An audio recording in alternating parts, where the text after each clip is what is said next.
worse at shorter slates.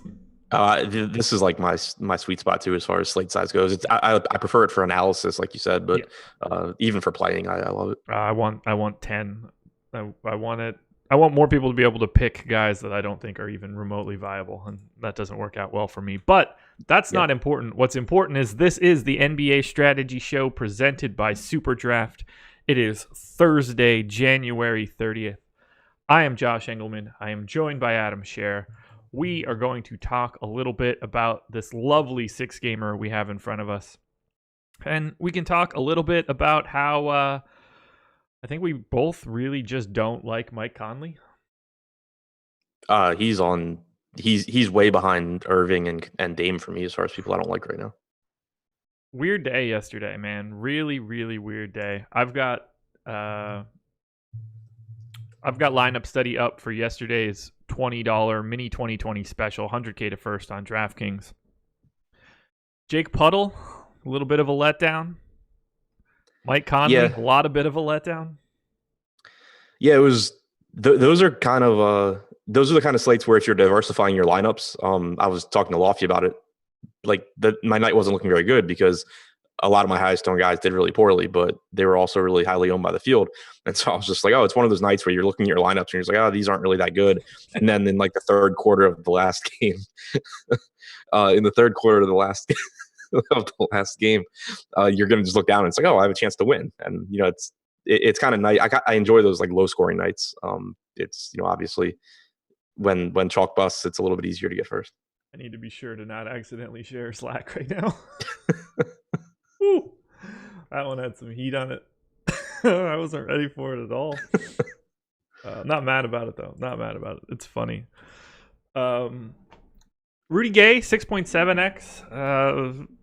I think you would probably take that before the day starts, that's for sure. Because if he didn't play... He was playing the 5 for a hot minute there, right? Yeah, he was one of those guys where if you had a lot of Rudy Gay and you were following along, you're disappointed. If you look at the game at the end, then you're happy. Yeah. I think he had 20 DraftKings points at the half, and I think finished with 24. 24 and 0.25, yeah. Other guys that were pretty highly owned, Kyrie, really big letdown. CJ McCollum, fine. Melo, fine. James Harden, not fine. 27% owned in this contest. James Harden was 44% owned by Alex. You had 50.7. I had more than that. Are we talking Portland D, or is this just broken Harden for right now? I think it's a combination. Yeah, probably both. This does make me feel good. I'm not trying to point anything out in chat, but someone said until Harden starts playing like Harden again, he's getting faded. That makes me just want to play him more and more each slate. I actually thought you were about to say the opposite of how that ended up. Because if that comment had just ended with until he starts playing like Harden again, I would have agreed. Yeah. Like he was 10,600 on DraftKings yesterday, 25% owned in the highest total on the slate. Yeah, he's not playing very well right now, but if you spend your time trying to guess with your eyes when guys are hurt or whatever is going on with them, normally you're going to miss that game where he would have won you all the money. Yep, absolutely. Now, I do think that yesterday was a perfect storm of there's a decent chance he's hurt, and Portland has been uniquely guarding him this season to change his outcome. So in a way, I can understand yesterday specifically, but moving forward, the next Rockets game will change nothing for me, and I am hoping that people are off of him because he's playing poorly. And I mean, I think you can even going a little bit broader than Portland because, and that's something I pointed out yesterday too, that both games they've played this year, Westbrook had a lot higher usage rate than Harden. But even over the last couple of months in games where they've both played, they have like the same usage rate. Yeah. So it has been, a downward trend for Harden and an upward trend for Westbrook for sure. And you can, I think project that, but you don't want, like, I think I had I probably had the lowest projection on Harden, like in the industry yesterday. And it still made him a really good play. Right. It's especially at 27% on a 6-gamer. Right. Yeah. If he'd been like 50% or something, I would have gotten a lot more Westbrook and done some other stuff. But, it's when he's the same price as Westbrook and Dame, and people are going to roster them relatively similarly, I'm going to just be over Harden every single time. Agreed. He was 13K 2 weeks ago. Yeah. Hilarious. They've actually been playing really bad. I didn't realize that. 3-6 in their last 9. Yikes. Tough stretch, though. Portland twice, Denver, OKC, Lakers, Memphis, I can very much picture that game. It is interesting to see that he's not shooting threes. 8-6-6 in his last 3. He went 1 for 17 against Oklahoma City, 9-6, and then you get 19 against Memphis in the game where he went 13 for 37 from the field. Yeah, that was the game that Westbrook was out. Right. Craziness. Not getting to the line either in the past 2, although, 12 for 12 in both games. Yeah, I'll be there till it course corrects itself. That's for sure. Highest or until if he starts being priced like he's perfectly healthy and not being defended differently, then it's one thing. Oh, yeah. But if he's 12K last night, it's a different story. Right. Do you know who the highest scoring value or the highest value of the slate was yesterday?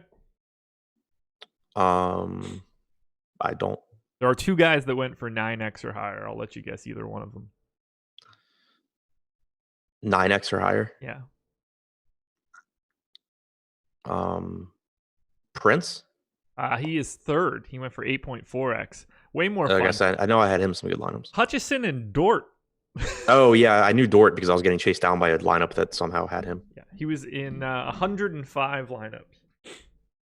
So, congrats to threading that needle. What did he do?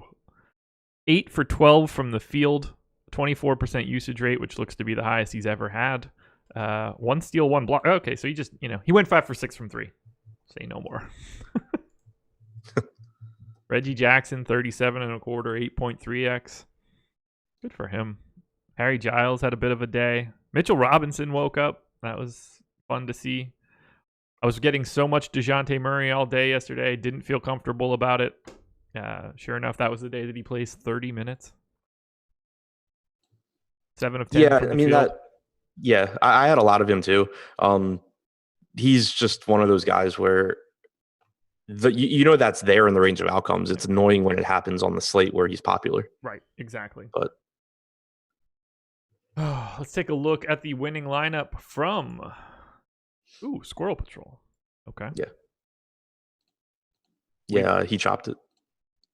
He did. It was actually some pretty crazy stat corrections at the end because M. Lawfer was in first, and then Harden lost. Or then I don't remember, but Squirrel Patrol passed him. Like Harden lost a bunch of points, so Squirrel Patrol passed him, and then Harden got some points back, so they ended up tying. So a guy that played 2 bullets in there was winning 100K and lost 30 grand on that. That one probably stings. Yeah, because I know how I would react. I can't imagine if I were playing, just 2 entries in that contest. If I was like, I won 100,000, and it's like I only won 70. Yeah. Could have been worse. I know how I reacted playing 150 lineups and going from winning 100,000 to losing 770, whatever. Winning lineup on the screen right now: DeJounte Murray, Patty Mills, Trevor Ariza, Carmelo Anthony, Mitchell Robinson, Russell Westbrook, Bogdan Bogdanovic, Damian Lillard. Patty Mills with the 22 burger in there is surprising that he was able to get to the top. What was the Lawfer lineup? Dame, Harden, Bogdan, Ariza, Mitchell Robinson, Reggie Jackson, Taurean Prince, DeJounte Murray. Why does that? I guess just Harden. That feels like such a better lineup. I don't know. Something about that one is weird to me. About which one? I felt like M. Lawfer's lineup just looked like it had more points than than Squirrel Patrol. Yeah, it's because Harden. It's just because Harden sucks so much. Yeah. Your lineup: Reggie Jackson, Shea, DeMar, Prince, Joval, Kyrie, Bogdan, DeJounte Murray. Thanks, Kyrie. Yeah, that slate was a lot more fun for me when DeRozan was the highest scorer. I'm sure. That slate was a lot more fun for me before it started. Yeah. Kyrie, 7 of 16 from the field. Just nothing. Went for 65 against the Pistons 4 days ago. Got half of that here. Fantastic. Not much else to touch on for yesterday's slate. I'm happy it's gone. I was the best Kyrie lineup. That makes me feel wonderful. I'm sure it doesn't. What did you need? Let's see. 316, 11 and a half. I needed him to hit his projection. That'll work. All right, guys. Perfect opportunity before we get fully started. Hit the like button, subscribe to the channel, hit that notification bell so you know when we go live. And then head to superdraft.io. Use the promo code AWESEMO. Get yourself $20 in super cash on your first $100 deposit. We got them to fill that contest yesterday. It was looking a little dicey, but Eddie and I stuck around on Live Before Lock until 7:30, and it filled. Actually, that's what we should do. Take one quick peek at the winner from SuperDraft last night. Pull that bad boy up, because I don't really have a concept of who it would be. Pedro Ponix, congratulations, 4K. Also took second for another 1,500. Friend of the program, M. Jordan T-Mac, 5th. Good stuff there. 448 was the winning score. 449 if we want to round up. CJ McCollum, 41% owned, 1.5x. Ja Morant, 18% owned, went for 70, 1.5x. This one's crazy. How did this win? Bruce Brown, 1.65x, 0.4% owned, 26 fantasy points. Took down SuperDraft's contest. That is incredible to me. DeMar DeRozan, 71 fantasy points at 85% ownership. And then this dude hit a couple more, like, just open prayers. Bogdanovich for 64 at 4% owned. Taurean Prince at 78 fantasy points, 1% owned. Mitchell Robinson, 75 fantasy points at 0.4% owned. Woo.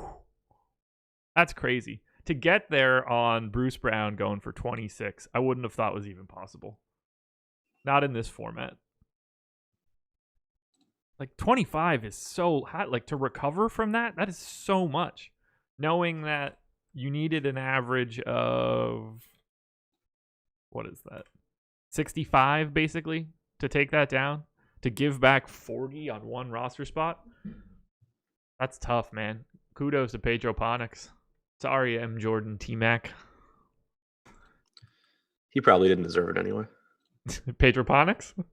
Nah. Oh, man. All right, so we've got a 6-gamer coming up for today. I need to figure out what I need to change the zoom on my screen for so that I can see everything. Because apparently whatever I have in here right now is not the answer. We're pretty close. Let's drop it down to like 118. That should be good. Shazam! Got it. I feel like you and I only do shows when the Wizards play, by the way. Like, yeah, it seems like it. I feel like you and I talk about the Wizards a lot. Yeah, we do. Which I'm not entirely sure how that works, but I'll just assume that that's true. Let me check and see if we have some ownership yet, and then we can get started. We do, 46 minutes ago. Shout out to Tom on that one. Ooh, shout out to a Wizard at the top of that ownership. Big Gary Payton day today. What? Kidding. Oh. Gotcha. I was like refreshing it, and I was just like, that doesn't make sense. All right, you ready to kick it off here? Yeah. It is not the Wizards we are kicking it off with, though. Cleveland Cavaliers, Toronto Raptors. Raptors 10-point favorites in Cleveland. Everything I think is pretty normal for Cleveland. I'm expecting Darius Garland to be back. On the Toronto side, no Marc Gasol. But we will start with the Cavs. 28% owned on FanDuel, 31% owned on DraftKings. Kevin Love picking up a lot of love. Not entirely sure I see 30% against the Raptors being something I want. And then Kevin Porter, 4K on DraftKings, projected for 38% ownership. You see anything that stands out for the Cavs?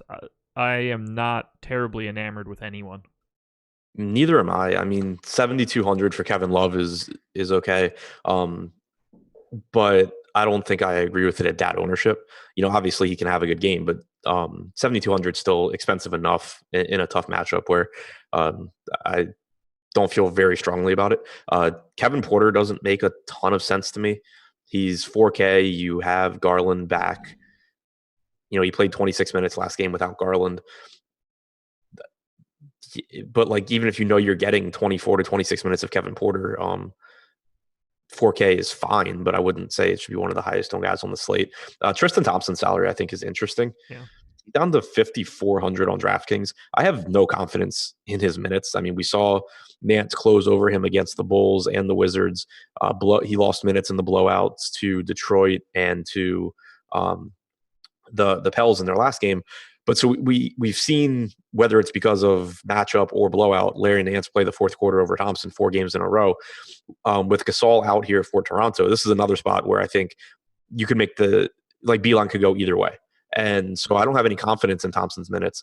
But if he's not going to be popular, and he hasn't been recently, and right now we have him projected for 8% ownership on DraftKings, it's just one of those situations where there's a lot of uncertainty. You can make an educated guess about how you think it's going to go. And I think that reasonable minds could differ on what it is, but it really just comes down to nobody has a good idea. Nobody is really sure if this game's competitive, if Tristan Thompson's playing in the fourth quarter or not.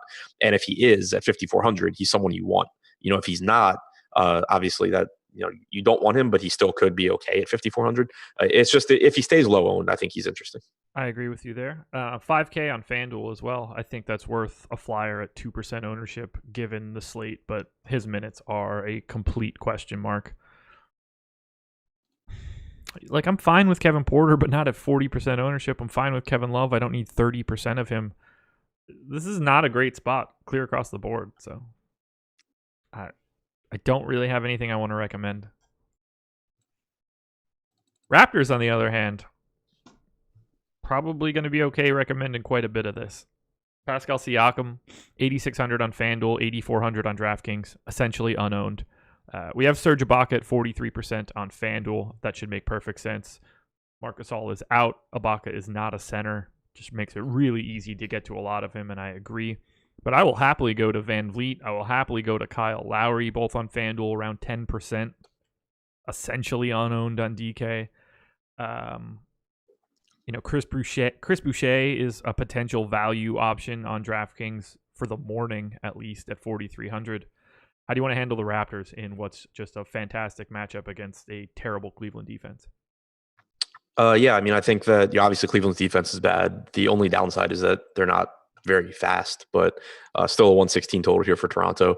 The salaries on Van Vliet, Lowry, and Siakam all look pretty decent to me. We've talked about it before, but Lowry right now, with the way that Nick Nurse is running Toronto's rotation, is in about as unproductive actually, no. I just pulled up the Atlanta game. He actually did stagger Lowry and Van Vliet last game, which he hadn't been doing previously. So that does make Lowry look a little bit better because he was playing those minutes without Van Vliet or Siakam on the floor. I like Lowry a little bit more than I have recently now that we're seeing that rotation apparently. Ibaka, should start over Gasol, should play 30-plus minutes, assuming a competitive game, and he's very productive when he's on the floor, so I like him. And then Siakam's minutes have been up too, barring blowout from the last game. So I think Lowry and Ibaka are the two that look the best to me. And then, filtering in some Siakam and Van Vliet is fine. You're good with 7,100 on Ibaka on DK? Yeah. Okay. So you must really like him at 5,600 on FanDuel? Yeah, no question. Okay. Just making sure. I'm not. Yeah, I'm pulling up his rating. I only gave him 29 minutes on DK, just because I feel like they're not just going to throw him to the Wolves again. I could probably be light and get to 30, 31, something in that neighborhood. I mean, he's averaged 1.1 DraftKings points per minute with Lowry on the floor this year. Yeah. And it's obviously a good spot. Yeah, I'm nervous about the minutes, which makes the $7,100 tag a little nerve-wracking for me. I have him in on FanDuel as a 1.11 fantasy point per minute guy, so it really is just coming down to the minutes for me, which is probably going to keep him. Look, if he's 1% owned on DraftKings, like we project, I would rather just give him slightly more minutes so that I make sure that I get him.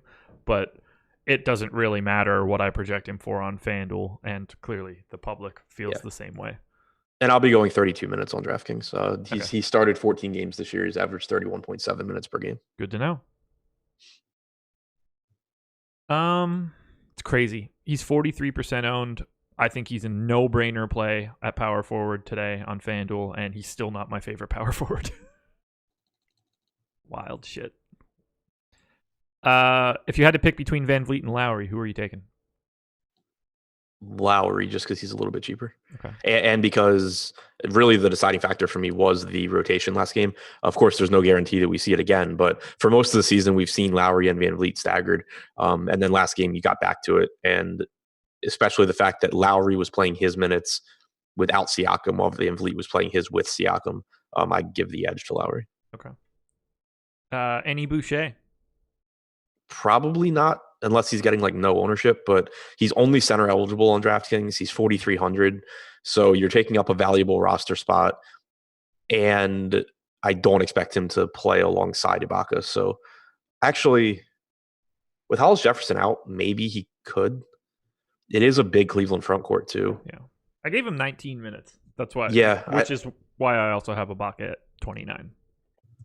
I mean, I think you could go like 32 for Ibaka and like 18 to 20 for Boucher. Yeah. If I were to give him like 20 minutes, he would come in around like a 22-point projection for me. So, yeah, I guess I could get to some. It's not someone that I'd have tons of, though. Right. Again, we talk about it a lot. The type of guy that's going to look a lot better at 10 o'clock in the morning than he does at 5 o'clock at night. I think that's probably it here. I don't have to say favorite play because it's just... He played alongside Ibaka a bunch against Atlanta for whatever that's worth in the second half. I don't think it's worth much because it was like a 28-point game, but it certainly shows that they're not against it. Right. That's the best we could really take from it. Off to your Wizards. 115.75 implied total for the Wiz. 111.75 for the Hornets. We will start in Washington. Very happy to get to Bradley Beal. 44% owned on FanDuel, 21% on DraftKings. I'll take it. Troy Brown, 30% on FanDuel, 22% on DraftKings. No issue there. Ish Smith getting a bit of love on DK at 4,600. But the guy that we need to talk about, 4,400 on FanDuel. Had about enough of $4,400 centers on FanDuel in the past 2 days. 5,200 on DraftKings. He is projected for 54% ownership on FanDuel and 57 on DK. Thomas Bryant. But the biggest question is, how many minutes does this dude play? It's such an interesting spot to me because Bryant's minutes have just been so low since coming back from injury. And you assume that at some point it was going to change because the Wizards should be looking to play him more. Just not saying he's great, just because figure it out. But they hadn't been. And then in this game, in the first half, he plays a total of about 9 minutes. And then in the second half, he plays the entire third quarter, the entire fourth quarter up until the 1 minute and 30-second mark. He was playing really, really well. The Wizards had a nice comeback. They were down like 30 at the half. They cut it at one point to 10, I believe. And so he was at least in some part impacted by how well he was playing and the game flow there. So I'm not giving him 30 minutes. I know that.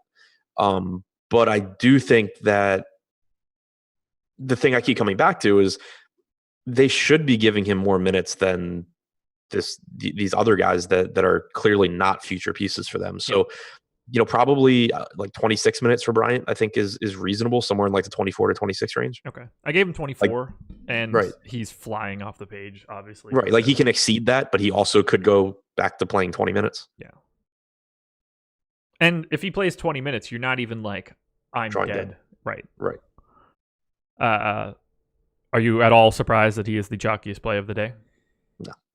How do you feel about it, though, if he is mid-50s in ownership? I mean, I think he's a really good play because I think it's more likely that he gets at least mid-20s in minutes than that he goes back to 20 minutes. And he is a productive player. I mean, it's not like this guy came out of nowhere. He's been starting when healthy most of the year for the Wizards, and he's been productive. It's a good matchup as far as defense goes. So I think he's fine as chalk. Maybe not one of those guys where if he's 57% owned, I'm playing 100%. Maybe I end up around like 35% or something like that at that ownership. Okay. But either way, I think that a large percentage of my lineups have Bryant. I agree. What do you want to do with Beal and Brown, the other two guys picking up a bunch of ownership? I only imagine that you're not like going wild over 25% Ish Smith right now. Yeah, not crazy about Ish Smith, although 4,600, certainly does have some upside, assuming that he's going to play around 28 minutes or so. But I think Beal, the price tag came up, but it's one of those situations where you want to keep in mind that his price tag had been really, really low since coming back from injury and having his minutes limited for a while. So seeing about $1,000 price jump from last game, it's still not great, but it doesn't necessarily mean he's overpriced. It's more of just like a market correction. You got 37.5 minutes last game. It's a good matchup. Washington only 4-point favorites here. So I think that Beal still looks like a pretty good option too. Okay.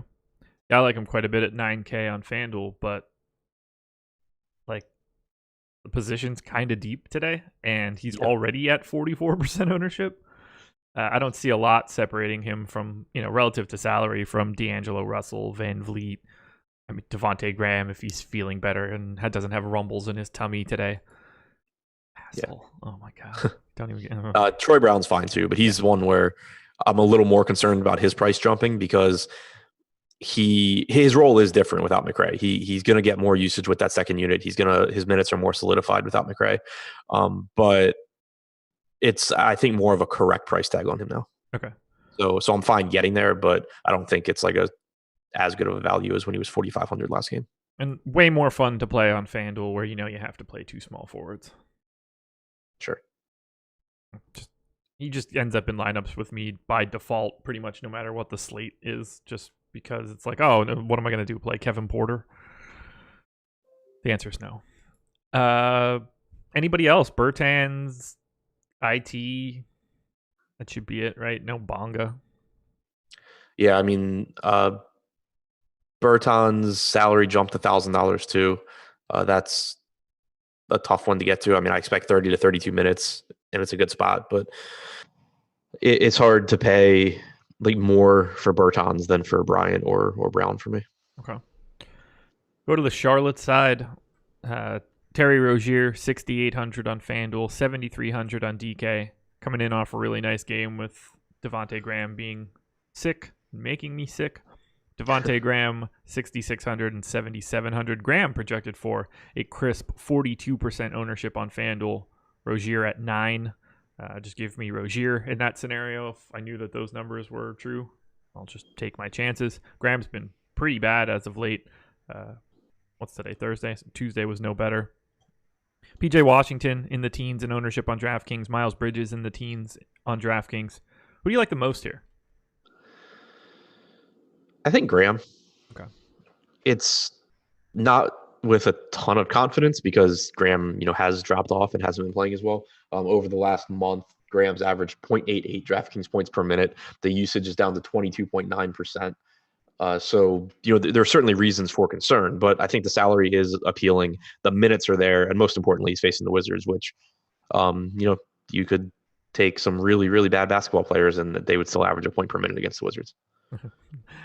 Also worth noting that the Wizards they had been improving defensively and now they should be getting worse again. Yeah.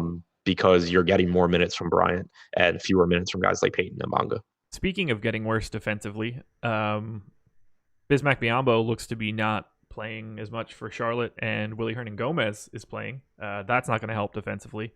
And Malik Monk also getting minutes as a potential trade piece coming up for the trade deadline. So they have been 6% worse than average. Their defense is terrible. Another benefit for Washington. For me, this is just Graham and Rozier. And if Graham continues to maintain a 42 to 9% ownership difference on FanDuel, I would rather just get, let's say 20 something a piece, get a little under on Graham and a little bit over on Rozier. Yeah, I mean, I think you can look to the front court pieces too, though. PJ Washington really isn't that much different to me than Thomas Bryant, and the ownership is going to be drastically different. Yeah. Right now we have Bryant at 57%. We have PJ Washington on DraftKings at not 57%. 14%. Yeah. Again, I understand why Bryant's getting it, but the counter argument there is it's a pace up spot for PJ Washington. And while we're talking about Thomas Bryant saying, yeah, he played 30 minutes last game, maybe he gets there again today, we don't really know. PJ Washington normally is fluctuating between like 30 and 36 minutes. He's not as good a per minute player as Bryant, but he's still a 0.8 fantasy point per minute guy. So I think that, that's a guy where maybe some of my Thomas Bryant turns into PJ Washington, for example. But either way, I just think this is a game that's really appealing between two teams that don't play defense. And in Charlotte's case, it's a really, really big pace up spot. So taking some shots at a PJ Washington or Cody Zeller, Miles Bridges are all reasonable options to me as well. There we go. Favorite play in this game, non-Thomas Bryant division? Deal. Okay. On a side note, I love DraftKings right now for how quickly they're changing most of their pricing. Like they're still missing on some guys occasionally, but like just now I was like, oh, I bet we have to decide what to do with like a really cheap Guillermo Hernan Gomez here, and he's already 4,500. Yeah, makes it really easy.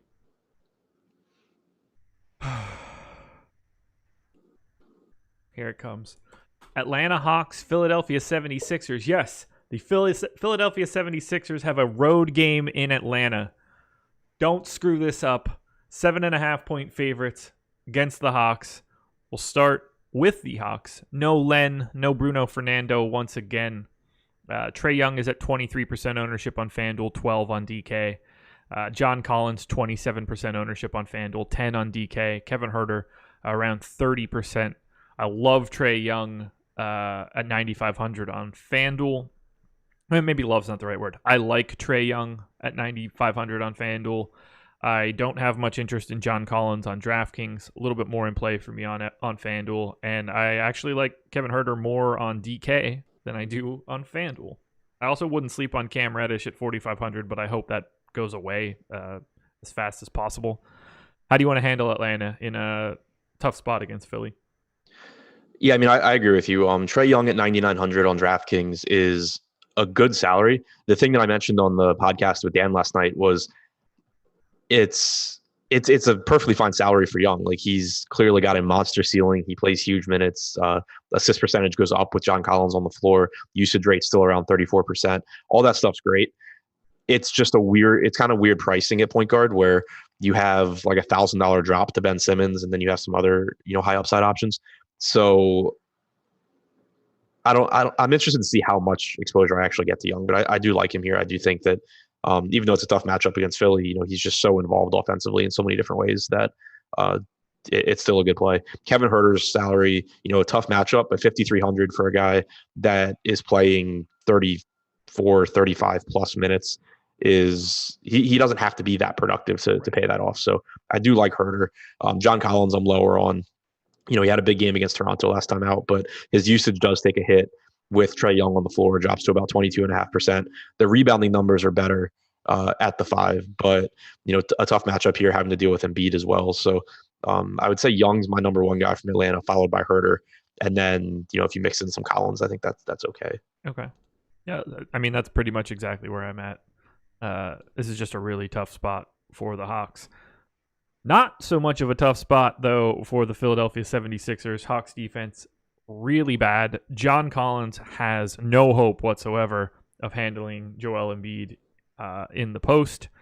And this is a major pace-up spot for Philly. I have them gaining 5 possessions. That's pretty massive. Embiid is 9K on FanDuel, 9,300 on DraftKings, 18% owned.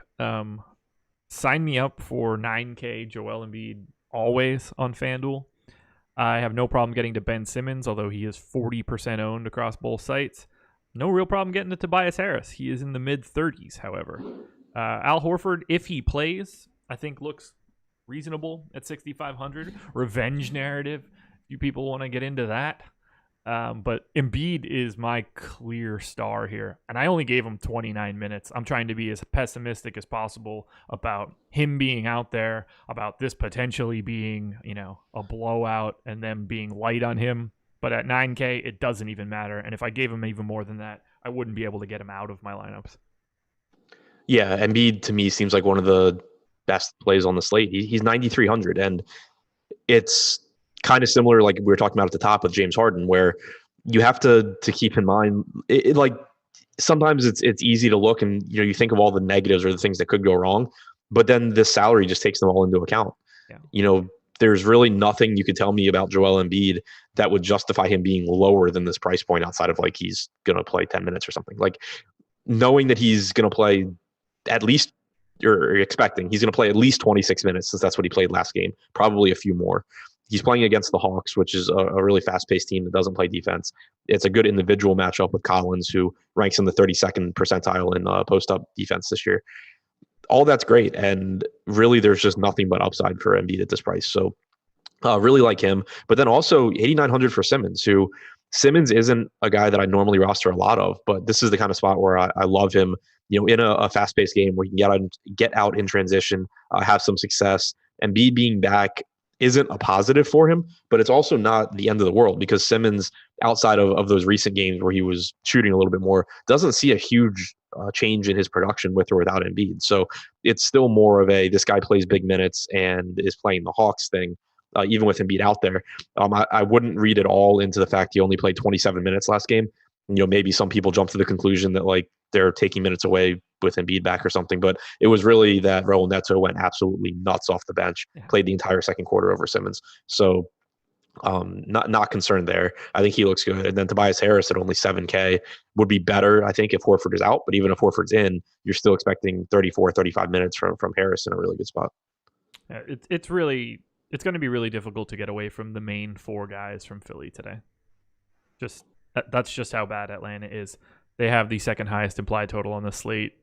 Like pace up, bad Hawks D, all signs point to it.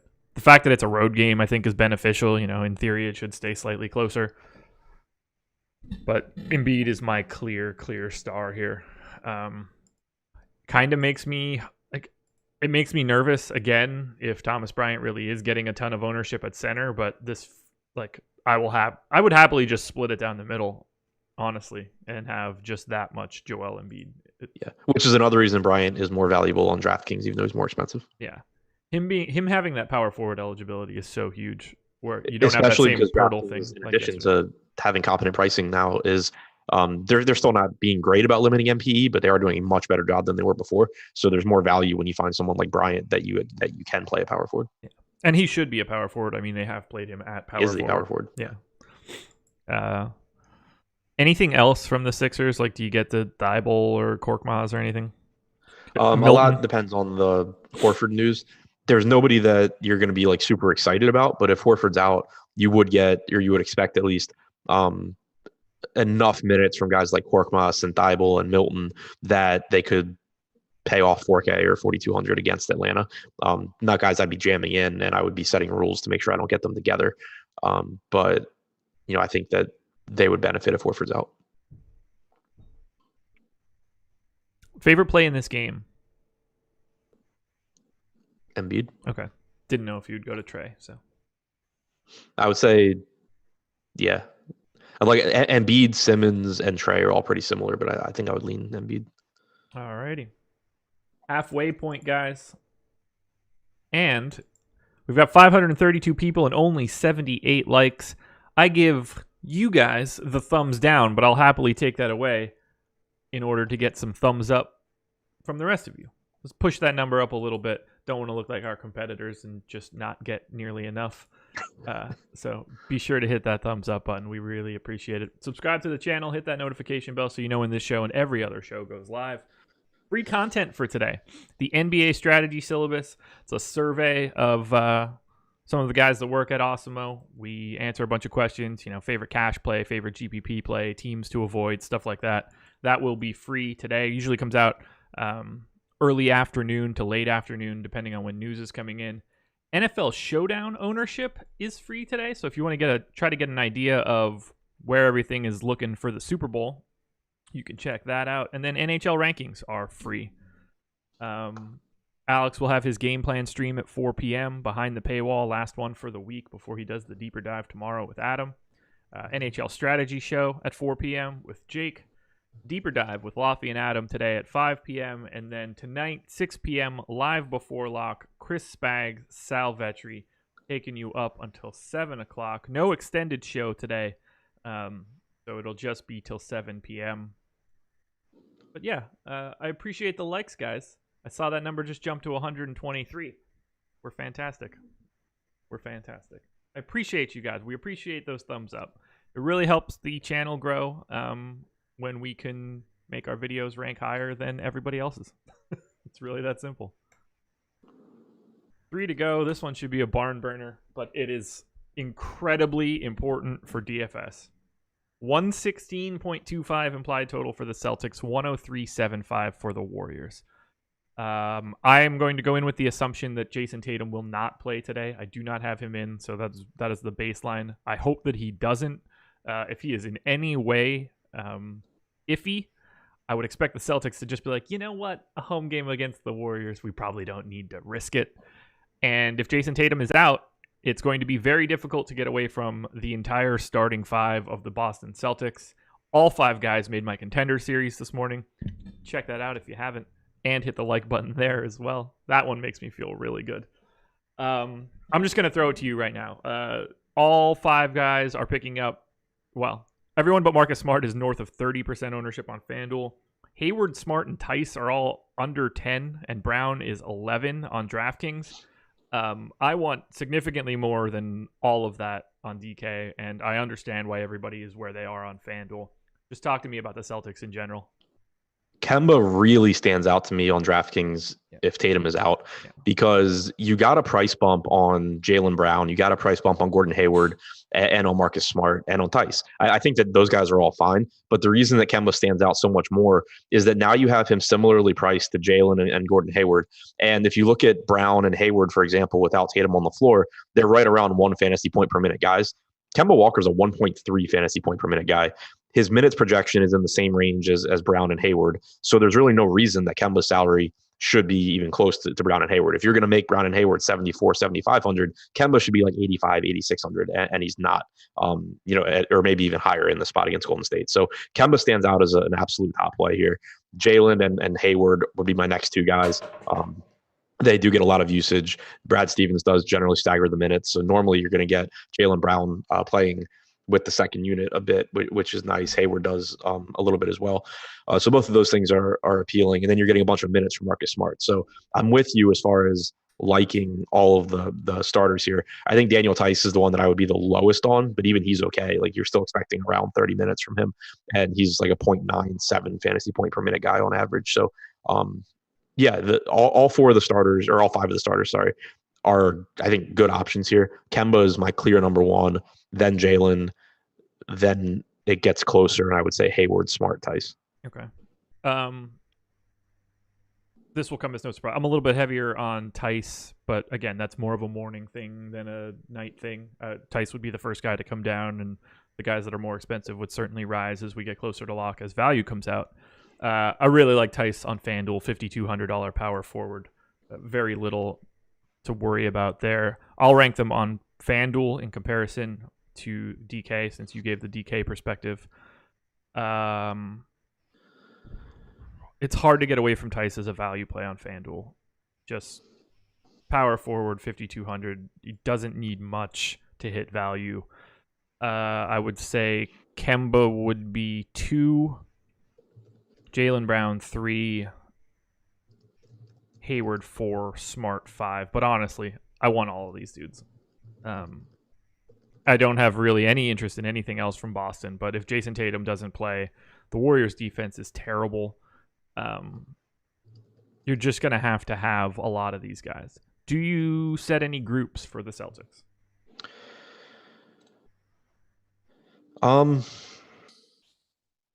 Yeah, I mean, the group I normally go to is a max 2 of Jaylen, Hayward, and Smart.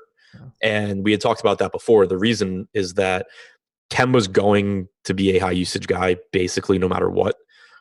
I think that it's pretty unlikely that Jaylen, Gordon, and Smart all get enough production alongside Kemba that all 3 of them go off, especially, and not predicting a blowout, but when you're talking about a terrible team like Golden State, if you get ceiling games from, or if Brown, Hayward, and Smart are on their way to sealing games early, it's pretty unlikely Golden State's hanging also. So I think max 2 there works. I probably wouldn't play more than like 3 in any one lineup. Okay, perfect. Then we head over to Golden State, where I think this is pretty much just 2 guys, although we can beg a little bit more. D'Angelo Russell is 7,400 on FanDuel. He's going to do as much as he really wants to do. Only 13% owned as well, which I think is even more interesting. And then 4,500 on DraftKings for Marquise Chris. Saw big minutes in the last game. They've already shipped out Willie Cauley-Stein. Kevon Looney can't seem to find the floor. But Chris is already at 37% ownership, which is tough. He's also the flat minimum on Yahoo. He's a productive guy. I gave him 24 minutes. The upside is there. How do you feel about the guys from the Warriors? Tough spot, but pretty decent pricing. Obviously really big that we saw 31 minutes from Marquise Chris last game. We'd only seen 22 in the game before that, and Eric Paschall closed over him. So at least keep in mind that the minutes are volatile, but he is a productive player when he's out there. He is still only 4,500 on DraftKings, which is important because most players have gotten priced up so quickly that stands out.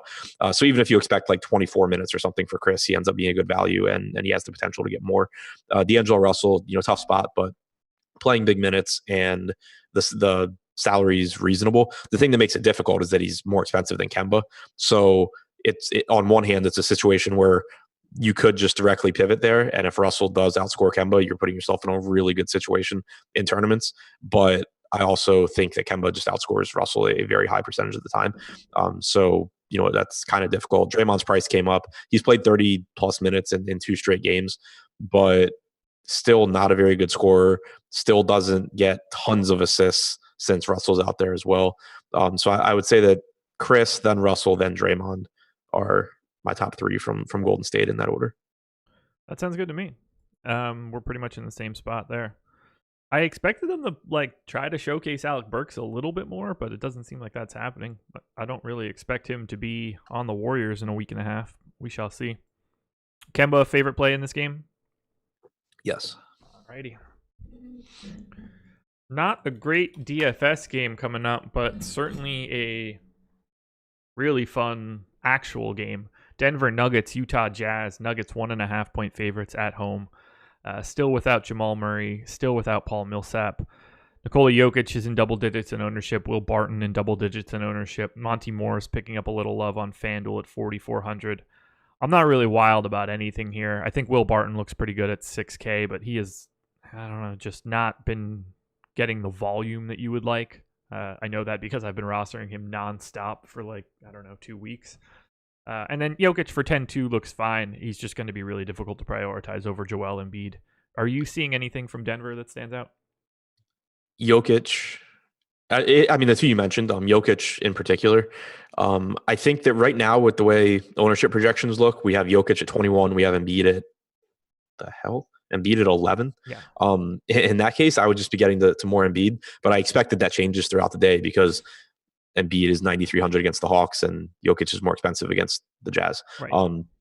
But if it does change, I think that Jokic has the potential to be a good tournament pivot, because even though we do really like the spot for Embiid, you have to acknowledge that there's a pretty decent chance you get something like 28 or 29 minutes for Embiid, and that you get 6 to 10 minutes more for Jokic.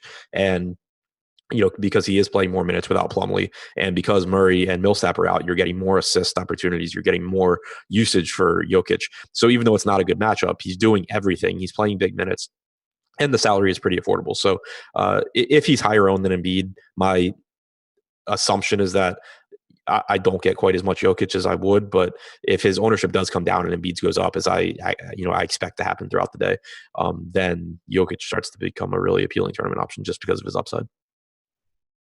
I wish I were getting to more Jokic, but just going to be hard with those Embiid prices. But I am in for some Will Barton, unfortunately. Jazz side, they do get the benefit of Denver's defense not being great as of late. I think a lot of that has to do with Paul Millsap being out. He really does help to solidify.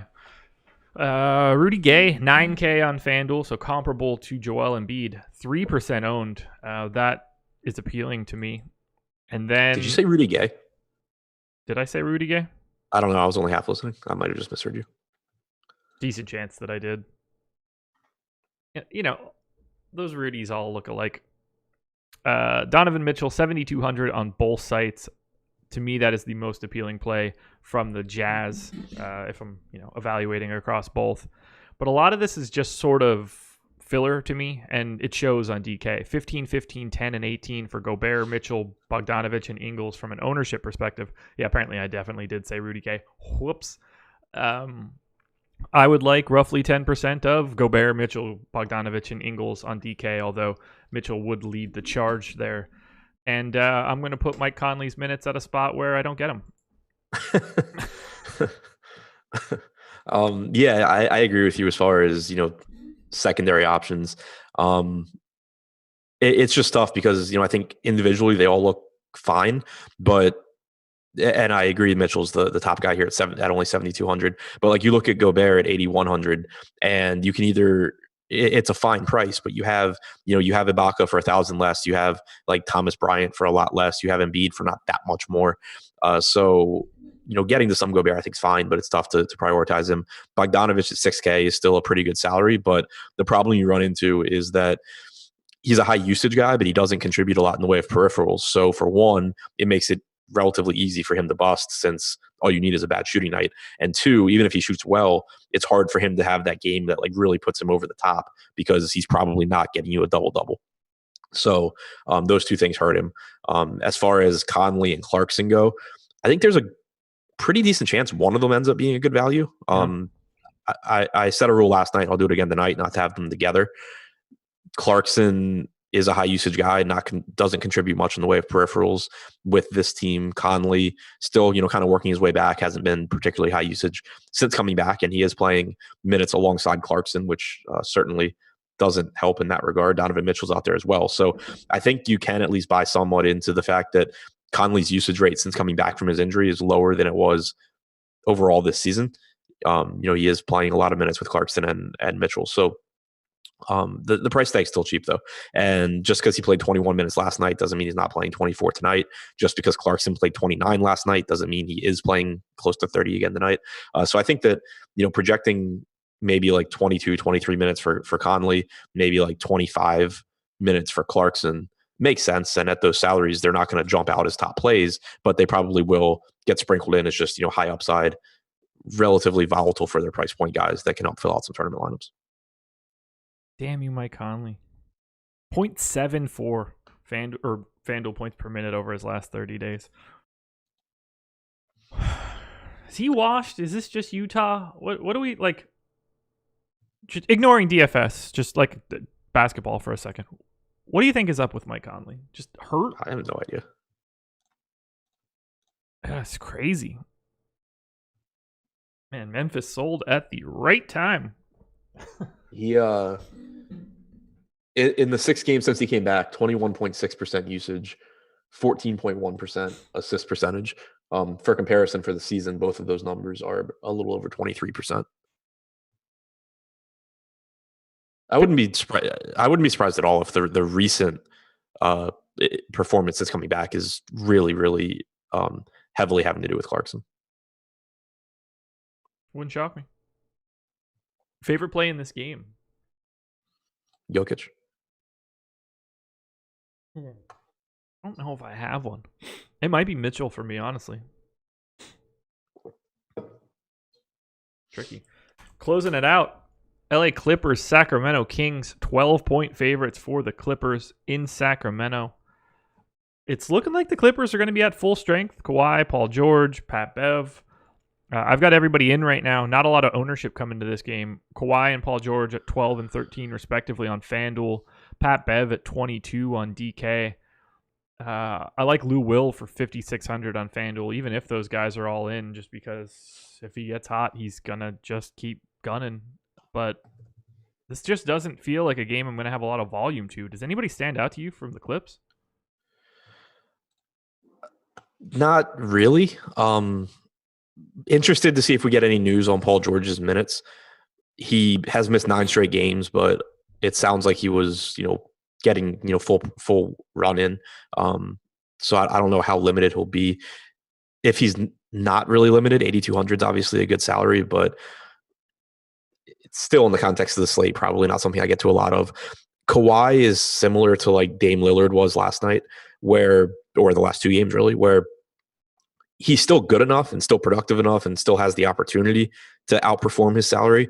But by definition, he's overpriced because his salary has jumped as a result of Paul George being out. And now George is back and you haven't gotten that drop yet. So it's, I think a really thin play at 10,800 as much as I do love Kawhi. He's not even in my player pool on DraftKings. What?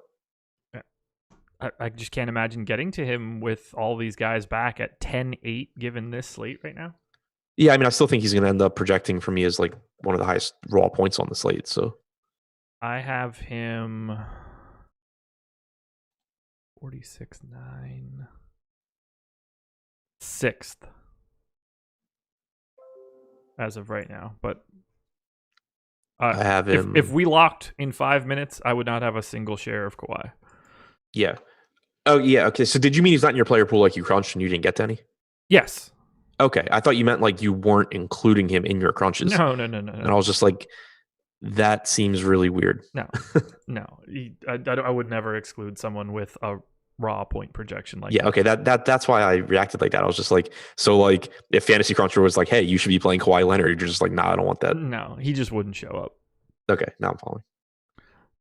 Yeah, no, I have a cutoff to automatically add back in anybody that's like that sort of level of projection. I mean, I don't think that he comes anywhere near, 70 fantasy points, which is kind of what you need at that rate, but neither here nor there. By the time we get to lock, he'll open back up and be like slightly more viable, but this is a tough spot for just the Clippers in general. Like, yeah, I agree. Honestly, $5,600 Lou Will is it for me.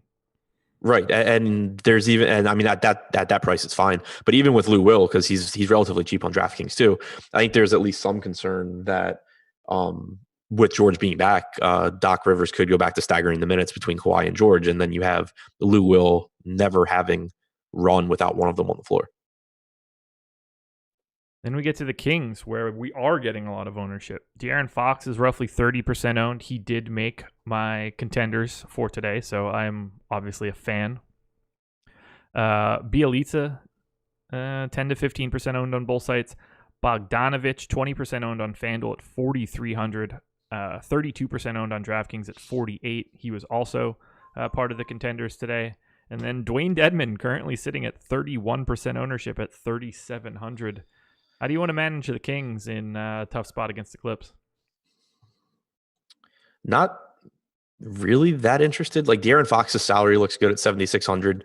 I am a little concerned about his minutes. We were seeing for a while him playing like 36 minutes. Now it seems like he's more in line for like 32, 33 minutes in most games.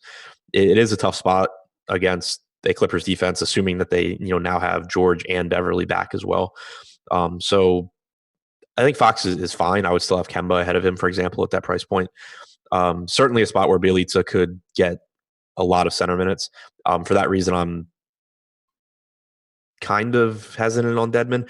On one hand, he is 3,700. On the other hand, he does take up a center position. He played 23 and a half minutes last night. That was against a bigger Oklahoma City front court. Now you're assuming that Harrell plays something like 28 to 30 minutes and is in the closing lineup for the Clippers. I don't think it would be surprising at all if Bielitsa closes at the 5. So I'll end up giving like 22 minutes to Dedmon, which at 3,700 will probably get him in some lineups, but it won't be someone that I have a ton of. Van Vliet, Lowry, Fox, Graham, all 4 guys, either 7,700, 7,600, 70, same price basically. Yeah. How do you feel about that little group of 4? I think I would say Fox, Graham, Lowry, Van Vliet. But they're all pretty close. Fox, Graham, Lowry, Van Vliet. Yeah, Fox is 1 for me. I have all 3 of the other guys literally equal, but we've got Graham at 16% ownership, Lowry at 7.5%, and Van Vliet at 1. So I'll just take Van Vliet as my second guy by default. I think that's really it. This is a weird slate. Boston and Philly are just going to make up so much of my combinations that I'm really anxious to see where we look if weird news starts to come out. I think this Charlotte-Washington game might go really under-owned. I agree. Because so many Philly guys project as top plays and so many Boston guys project as top plays. I think that game certainly has shootout potential and really could have lower ownership than it should on a lot of guys. Let's sum it up. Favorite plays for today on DraftKings? Kemba, Simmons, Embiid. Man, there's values not very good. I guess Beverly's interesting if he's back, but that you probably will be able to find better by lock. Bryant.